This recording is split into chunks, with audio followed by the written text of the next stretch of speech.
42% రిజర్వేషన్లు స్థానిక సంస్థల్లో విద్యలో ఉద్యోగాల్లో కల్పిస్తామని చెప్పని ఈరోజు రాహుల్ గాంధీ గారు అదేవిధంగా పక్క రాష్ట్ర ముఖ్యమంత్రి గారు వచ్చి తెలంగాణ రాష్ట్రంలో మాట ఇవ్వడం జరిగింది. మరి 2 సంవత్సరాల నుంచి కాలయాపన చేస్తూ ఈరోజు 42% రిజర్వేషన్ కల్పించకుండానే స్థానిక సంస్థల సర్పంచ్ ఎన్నికలు నిర్వహిస్తామని చెప్పని ఈ రాష్ట్ర ప్రభుత్వం ప్రకటిస్తుంది.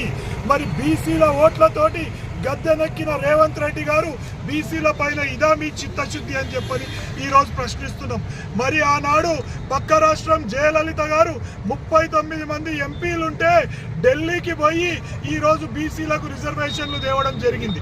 మరి ఈరోజు ఇండియా కూటమికి 234 మంది ఎంపీలను పెట్టుకొని కూడా ఈ నేటి వరకు ఢిల్లీలో మీరు ప్రయత్నం చేయలేదు అనేది బీసీ సమాజం మొత్తం కూడా గమనిస్తుంది. ఈరోజు మీరు 52 సార్లు ఢిల్లీకి పోవడం జరిగింది. మరి ఒక్కసారైనా ప్రధానమంత్రికి తెలంగాణ రాష్ట్రంలో బీసీలకు 42% రిజర్వేషన్లు కల్పించాలని వినతి పత్రం ఇచ్చిర్రా?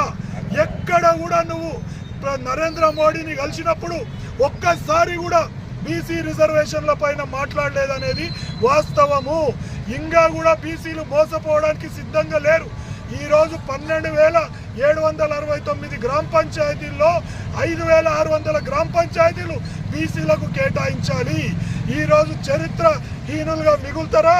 42% అమలు చేసి ఈరోజు ఎందుకు రాజ్యాంగ ప్రక్రియ తీసుకోండి, అఖిల పక్షాన్ని తీసుకొని ఢిల్లీకి పోండి.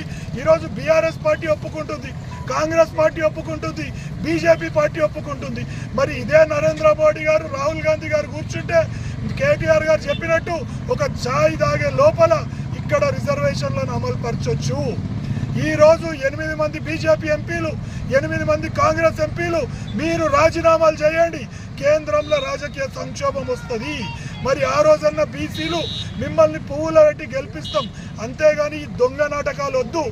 ఈరోజు వెంటనే ఈ రిజర్వేషన్లను అమలు చేయాలా, అమలు చేసినాకనే సర్పంచ్ ఎన్నికలు అనేది నిర్వహించాలని చెప్పని ఈరోజు బీసీలు మొత్తం ముక్తఖండంతో కోరుతున్నాం. జై బీసీ.